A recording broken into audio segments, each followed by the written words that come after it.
जय माता दी। आप सभी साधकों का स्वागत है शक्त्यांग चैनल में। साधकों, आज हम एक बहुत ही ज़रूरी और संवेदनशील विषय पर बात करने जा रहे हैं कि साधना के अनुभव हमें दूसरों को क्यों नहीं बताने चाहिए। अगर आप भी साधना कर रहे हैं या आध्यात्मिक मार्ग पर चल रहे हैं तो आज की ये जानकारी आपके लिए बहुत ज़रूरी है। साधकों के लिए सबसे पहली बात जो हमेशा याद रखनी चाहिए, साधना में गोपनीयता ही सुरक्षा है। जब भी हम अपने साधना के अनुभव, चाहे वो कोई दिव्य दर्शन हो, कोई विशेष शक्ति का अनुभव हो या कोई चमत्कार हो, जब हम उन्हें किसी के साथ बांटना शुरू कर देते हैं तो उससे कई तरह की समस्याएं शुरू हो जाती है। जिसमें सबसे पहला होता है ऊर्जा का क्षय।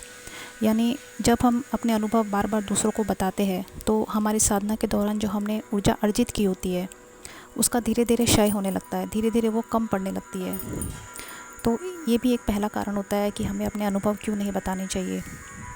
इसके बाद जब हम अपने अनुभव दूसरों को बताते हैं तो हम नहीं जानते हैं कि सामने वाले का मन कैसा है। हो सकता है उसे ईर्ष्या हो रही हो, उसकी नज़र लग सकती है।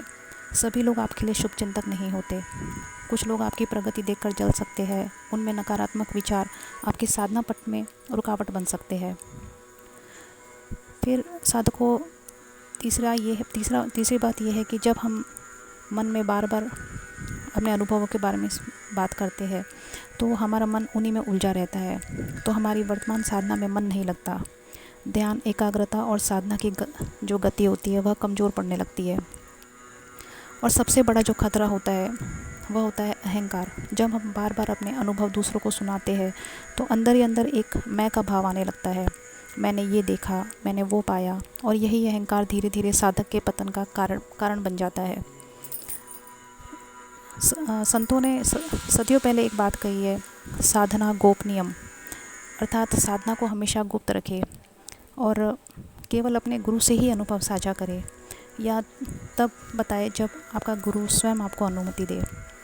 हमेशा एक बात याद रखनी कि जहाँ गोपनीयता होती है वहीं सिद्धि और सफलता भी आती है, लेकिन जहाँ दिखावा होता है वहाँ पतन निश्चित है।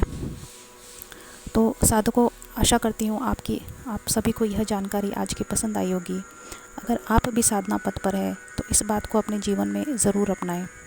और अगर इससे संबंधित कोई भी आपका प्रश्न है तो इस कमेंट सेक्शन में आप अवश्य पूछें। हमारी पूरी कोशिश रहेगी कि आप तक सही और उपयोगी आध्यात्मिक जानकारी पहुँचाए। आप सभी साधकों के लिए शुभकामनाएं। जय माता दी।